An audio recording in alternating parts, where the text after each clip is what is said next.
Allagadda politics హాట్గా మారాయి. Red book కేంద్రంగా డైలాగ్ వార్ నడుస్తోంది. రెడ్ బుక్లోని 100 మందిని వదిలిపెట్టబోనని ఎమ్మెల్యే అఖిలప్రియ వార్నింగ్ ఇవ్వగా మీ తాటకు చప్పళ్లకు భయపడేది లేదని మాజీ ఎమ్మెల్యే గంగుల బ్రిజేంద్రరెడ్డి కౌంటర్ ఇచ్చారు.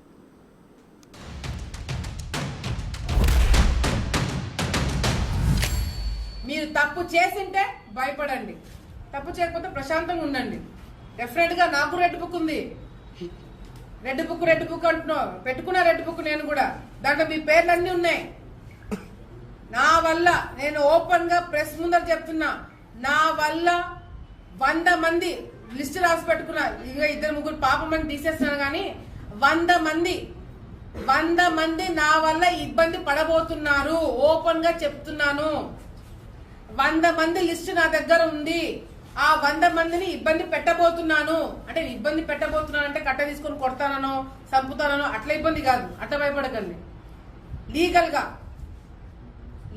గా మళ్ళీ చెప్తున్నా, లీగల్ గా మీ మీద యాక్షన్ తీసుకుంటాం. మీరు చేసిన అరాచకాలు బయట పెట్టి ఆధారాలు నిరూపించి మరి మీ మీద కేసులు పెట్టిస్తాను. మిమ్మల్ని వదిలిపెట్టము. ఎందుకంటే ఆళ్లగడ్డ రాజకీయాలను నాశనం లేపింది మీరు కాబట్టి మీకు శిక్ష పడబోతుంది. మీరు జాగ్రత్తగా ఉండండి అని నేనే చెప్తున్నా. ఎవరు ఎర్ర బుక్కులకి పచ్చ బుక్కులకి భయపడే వాళ్ళు లేరు. ఆళ్లగడ్డలో తీవ్ర స్థాయిలో ఫ్రాక్షన్ ఉన్నప్పుడే ఎదుర్కొన్న కార్యకర్తలు నాయకులు అందరూ కూడా ఉన్నారు.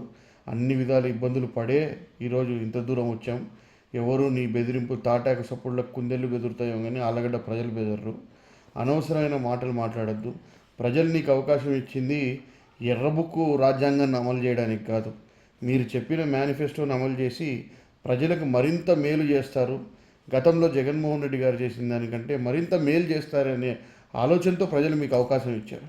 ఈరోజు ఆ హామీలన్నీ పక్కన పెట్టేసి ఈరోజు మా కాడ ఎర్ర బుక్ ఉంది, మా కాడ పచ్చ బుక్ ఉంది, దాంట్లో నీ పేరుందో ఎవరి పేరుందో అని చెప్పి ప్రజల్ని భయపెట్టే ప్రయత్నం మాత్రం చేయొద్దు. ఎవరు భయపడరు. ప్రజలు అన్నీ కూడా గమనిస్తూనే ఉన్నారు. ఖచ్చితంగా నువ్వు చేసే అవినీతి మీద వసూళ్ళ మీద చర్చకు కూడా వాళ్ళు ప్రజలే ఒకరోజు సిద్ధమై వస్తారు. అంతవరకు ఓపిక పట్టు. ఆ రోజు కూడా దగ్గరలోనే ఉంది.